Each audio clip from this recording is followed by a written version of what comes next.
they strolled through Tiananmen Square in Beijing last September, Chinese President Xi Jinping and Russian President Vladimir Putin appeared to muse over the possibility that organ transplants could dramatically extend human life. Human organs can be continuously transplanted. The longer you live, the younger you become, and even achieve immortality, Putin's interpreter was heard saying.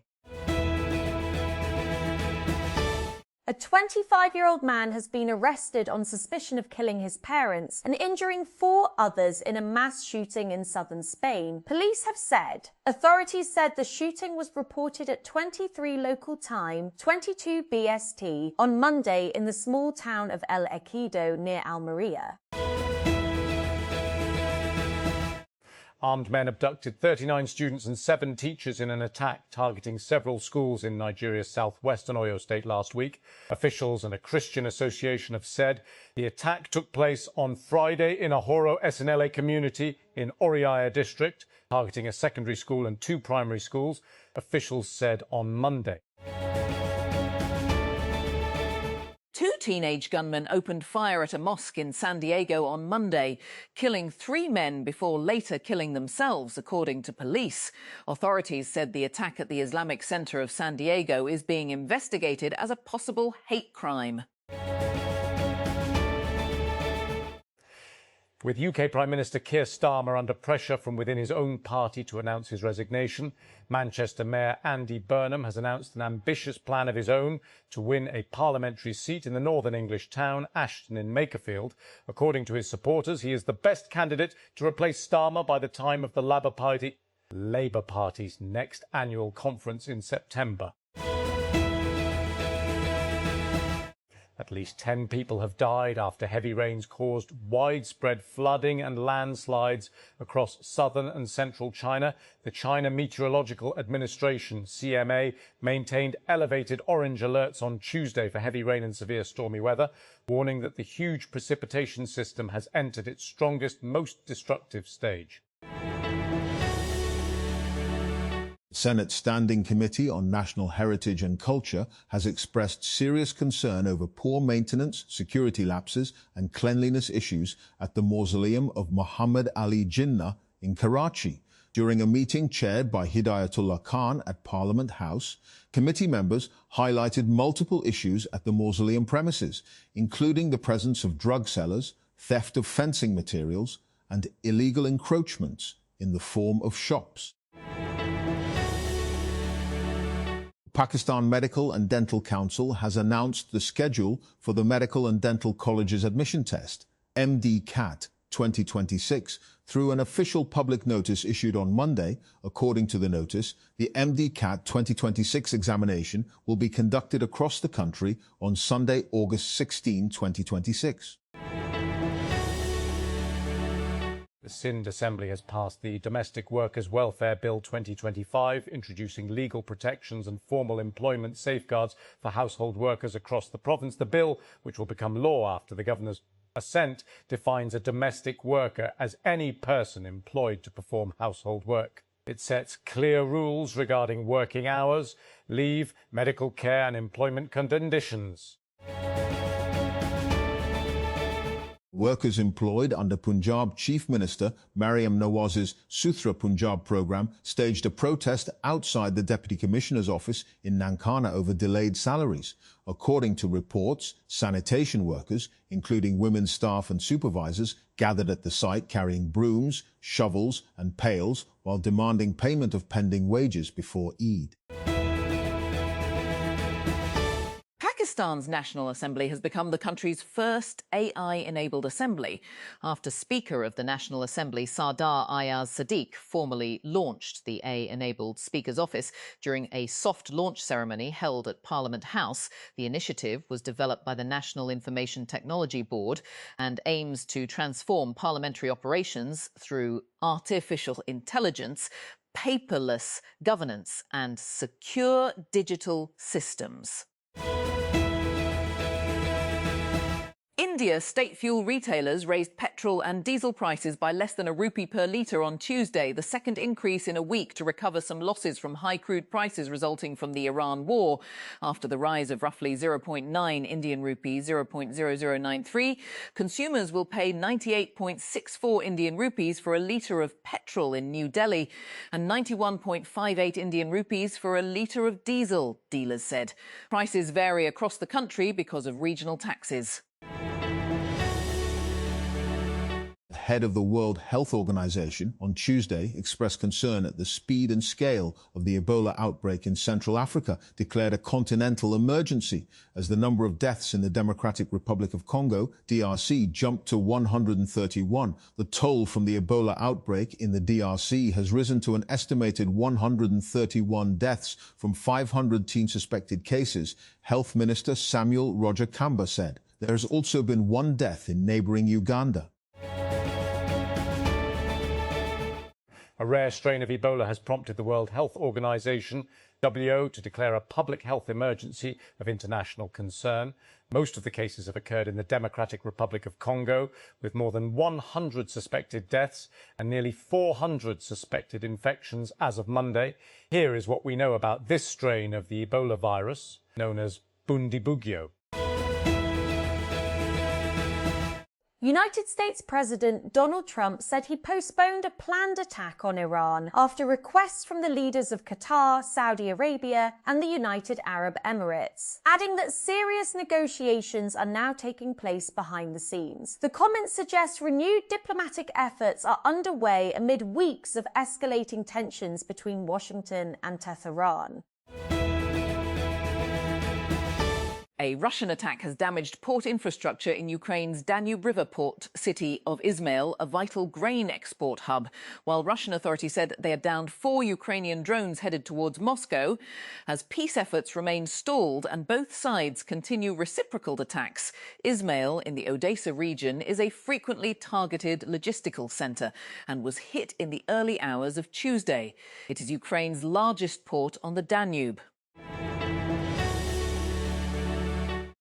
On May 14, Jerusalem Day, Israel's annual celebration of its 1967 capture of occupied East Jerusalem, tens of thousands of ultra-nationalist Israelis marched through the old city chanting "Death to Arabs" and "May your villages burn," while attacking Palestinian shops and residents. Far-right National Security Minister Itamar Ben-Gvir raised the Israeli flag in the Al-Aqsa Mosque compound, declaring the Temple Mount is in our hands, using the Jewish term for the site, while fellow Jewish power legislator Yitzhak Kreuzer prostrated himself before the dome of the Rock Mosque and declared on social media, "The time has come to get rid of all the mosques and work to construct the temple."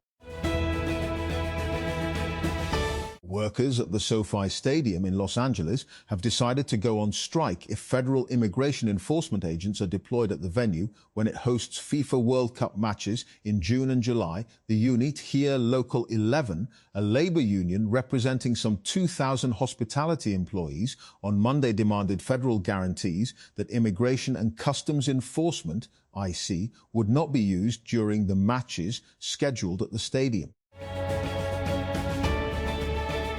Beirut, Lebanon on May 9th. Lebanon's Prime Minister Nawaf Salam made his second official visit to the Syrian capital Damascus since the fall of the al-Assad regime in 2024. The trip came as both Lebanon and Syria suffer ongoing Israeli attacks and occupation of their territories. It also marks the continuation of a new framework for relations between the two countries, analysts told Al Jazeera. That followed years of Syria exerting its political and security influence over Lebanon and the Lebanese group Hezbollah's military support for President Bashar al-Assad during Syria's civil war. Pakistan is likely to make major squad changes for the upcoming 3-match ODI series against Australia, with final consultations currently underway. Sources said the series will begin in Rawalpindi on May 30. While the remaining 2 matches will be played in Lahore on June 2 and June 4. The The Supreme Court has issued a comprehensive set of guidelines aimed at improving the quality of pleadings, ensuring uniformity and strengthening the administration of civil justice at trial courts across Pakistan. In a 26-page judgment authored by Justice Shahid Bilal Hassan, the Apex Court stressed the need to incorporate these principles into civil procedure and legal drafting courses at law colleges to better prepare future lawyers. Samsung may stop making its Galaxy Z Flip lineup next year, according to a new claim from a Weibo tipster. Reports have suggested that Samsung's next Galaxy Unpacked event is expected to take place on July 22nd. The event may bring 3 foldable phones, including the regular Galaxy Z Fold 8, Galaxy Z Flip 8, and a new Galaxy Z Fold 8 Wide, which is a tentative name for a wider foldable model. According to details, a 13-member executive committee was elected during the recent elections. Subsequently, a special meeting of the newly elected executive committee was held at the residence of former club president Dr. Nadeem Naim, where elections for key office bearers were conducted. The following members were elected to the respective positions. Pakistan Red Bull bowling coach Umar Gul has addressed the discussion surrounding a viral video involving him and Shaheen Afridi during the second test against Bangladesh at Sylhet International Cricket Stadium. The video spread widely on social media, with some users claiming that Shaheen had disrespected Gul. However, there was no verified evidence of the conversation, which led to misunderstanding and speculation online. Read on for an excerpt from Daniel Muinuddin's novel, This Is Where the Serpent Lives, The Golden Boy, Rawalpindi, Pakistan, 1955, 1970, 1979.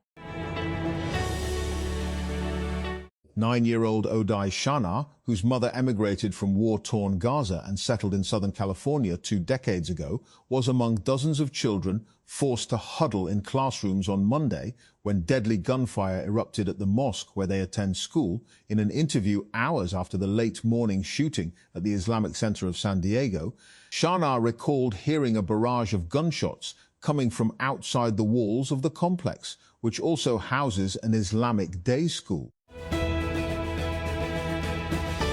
In a small sewing workshop in southern Gaza, Nisreen Al-Rantisi pulls fabric from a pile and reshapes worn wedding dresses, trying to keep a fading tradition alive amid war and soaring costs. Family said they have been struggling to find new wedding dresses, and many search instead for places that refurbish gowns and other kinds of clothes for their children. Red Magic has introduced a new gaming mouse in China during its 11S Pro launch event. The mouse uses a full carbon fibre top shell with a magnesium aluminum alloy base. This design brings its weight down to 49 grams without using a plastic chassis. The government of Pakistan has introduced the National Skill Competency Test, NSCT, for IT graduates to bridge the gap between academic learning and industry requirements in the information technology sector. According to a Ministry of IT and Telecom document, the initiative comes amid concerns that despite producing a large number of ICT graduates every year, inconsistencies in skill standards and limited alignment with market needs have affected employer confidence and restricted the growth of high-value IT exports. City Traffic Police Lahore has finalised a traffic management plan for 6 cattle markets established across Lahore ahead of Eid al-Adha, with more than 200 traffic wardens deployed to manage traffic flow and assist traders and visitors. Chief Traffic Officer Lahore Syed Abdul Rahim Shirazi said zonal officers from the City and Sadar divisions would supervise arrangements at all cattle markets. Under the plan, 6 DSPs, 18 sector in charges, and over 200 wardens have been assigned duties, while 6 forklifts will remain operational to remove encroachments and illegally parked vehicles.